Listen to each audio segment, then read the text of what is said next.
ఆంధ్ర తెలంగాణలో తక్కువ ఫీజులతో high quality results ఇస్తున్న ఏకైక సంస్థ తిరుమల్ ఐఏఎస్ ఇన్స్టిట్యూట్. తిరుపతి తొక్కిసలాట ఘటనలో గాయాల పాలై స్విమ్స్ లో చికిత్స పొందుతున్న క్షతగాత్రులను AP deputy CM Pawan Kalyan పరామర్శించి ఘటనపై మాట్లాడుతూ ఉండగా ఆసక్తికర పరిణామం ఒకటి చోటు చేసుకుంది.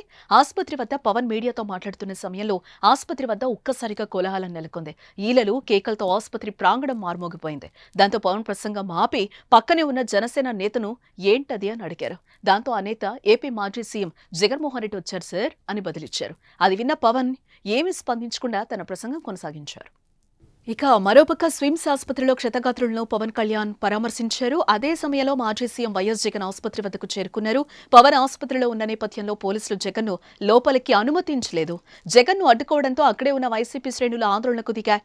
దీంతో అక్కడే ఉన్న జనసేన కార్యకర్తలు కూడా నినాదాలు చేయడంతో తిరుపతి స్విమ్స్ ఆసుపత్రి దగ్గర ఒక్కసారిగా ఉద్రిక్త వాతావరణం ఏర్పడింది. ఒక దశలో డిప్యూటీ సీఎం పవన్ వెళ్లే సమయంలో జగన్ ముందుకు రావడంతో ఆసుపత్రి ప్రాంగణం ఉద్రిక్తంగా మారింది. పోలీసులు ఇరు వర్గాలను అదుపు చేశారు. అక్కడి నుంచి జనసేన కార్యకర్తలను పంపించేశారు.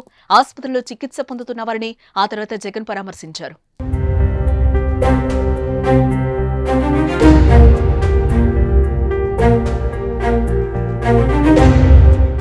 తిరుపతిలో తొక్కిసలాట ముమ్మాటికి ప్రభుత్వం చేసిన తప్పు అని మండిపడ్డారు. వైసీపీ అధికారంలో ఉన్న గత 5 ఏళ్లు గొప్పగా నిర్వహించామని తెలిపారు.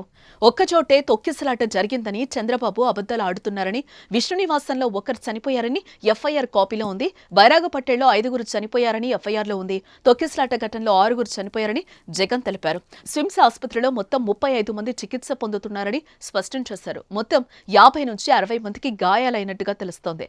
ఇంత దారుణంగా వ్యవస్థ నడుపుతున్నారని మండిపడ్డారు. టీటీడీ అధికారులు గాని పోలీసులు గాని ఎవరూ పట్టించుకోలేదని జగన్ ఫైర్ అయ్యారు. 10వ తారీఖున వైకుంఠ ఏకాదశి అని అందరికీ తెలుసు.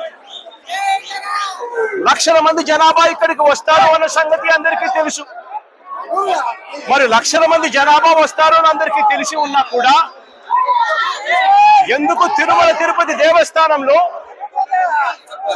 టికెట్లు ఇచ్చే కౌంటర్ల దగ్గర ఎందుకు మీరు సెక్యూరిటీ అరేంజ్మెంట్స్ ప్రోటోకాల్స్ పాటించలేదు అని అడుగుతా ఉన్నా.